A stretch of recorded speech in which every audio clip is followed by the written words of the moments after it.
Welcome again, brothers and sisters, back to the Gen 6 Project channel.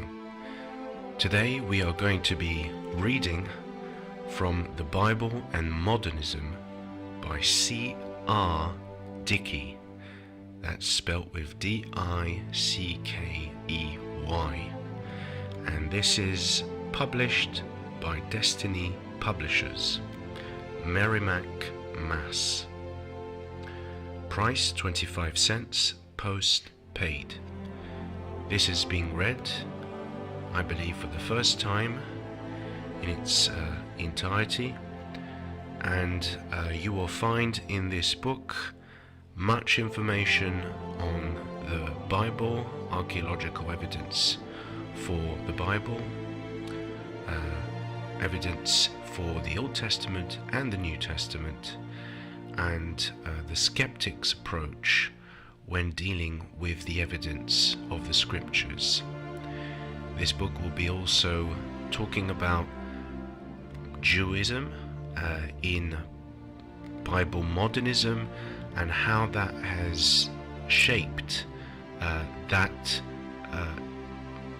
belief of shaping the minds of Bible seminars, namely in the US and England. So we will be reading this book, and I pray that you will be blessed as it has blessed me, and you will see that this book gives much evidence of Jews that have been influencing much of modern academia, and how they have refuted biblical evidence, and especially the truth that Jesus Christ brought in this world 2,000 years ago as God manifest in the flesh. This was reprinted from the October 1947 issue of Destiny, Magazine of National Life. Copyright 1947 by Destiny Publishers, Merrimack, Mass, USA. The Bible and Modernism by C R Dickey. There are two widely different lines of thought pertaining to the nature and value of the Bible. First, there are people who accept the Bible on its own claims, as a revelation from God to man through chosen writers. They believe that the production of the Holy Scriptures was inspired and directed by God in a manner which cannot be claimed for any other literature known to mankind. Second, there are people, much in evidence these days, who discount divine revelation or intervention in the production of the Bible.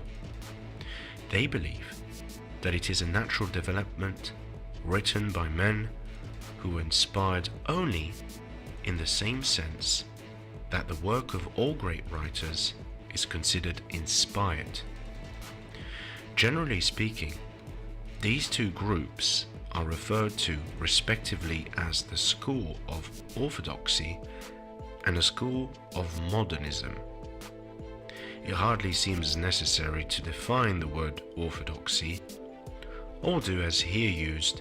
It refers to belief in the actual teachings of the Bible and not to be formulated church creeds.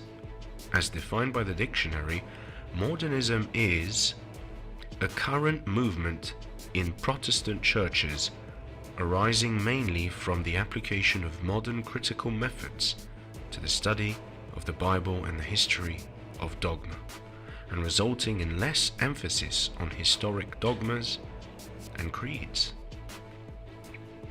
In the study of theology, these modern critical methods are designated higher criticism and may be properly defined as the use of scientific and historical methods in the study of literature, especially of the Bible. Now, there is nothing wrong with scientific and historical methods. in Bible study when they are honestly used, that is the way the Bible should be studied. However, higher critical methods have been wrongly and deceptively used to the point where the term higher criticism has become associated almost entirely with modernism, which has stressed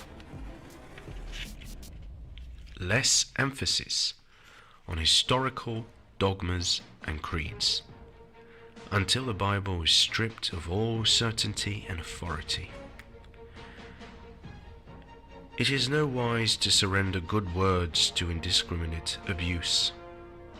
This has been done to useful words like liberalism, fundamentalism, tolerance, democracy, and freedom. Therefore, it is advisable to make a distinction between destructive and constructive higher criticism. Destructive critics apply modern critical and scientific methods of Bible study to the undermining of its history, prophecies, and doctrines. This is the work of modernism and the basis of its vaunted religious philosophy. Constructive critics apply modern critical and scientific methods of Bible study to the support of its history, prophecies, and doctrines. Here we have intelligent orthodoxy at work to lay a firm foundation for faith in God and faith in His plans through Christ to establish the earth in righteousness. Now the question is, which one of these two schools of investigation is on the side of truth? Obviously, both cannot be right. Doubtless all will agree that science and history, when revealed and rightly understood, must be on the side of truth. Perhaps it is not too much to say that all honest investigators will admit that true science and true history have always been in harmony with God. It is man's misunderstanding of truth and his limited knowledge of natural laws that creates conflict.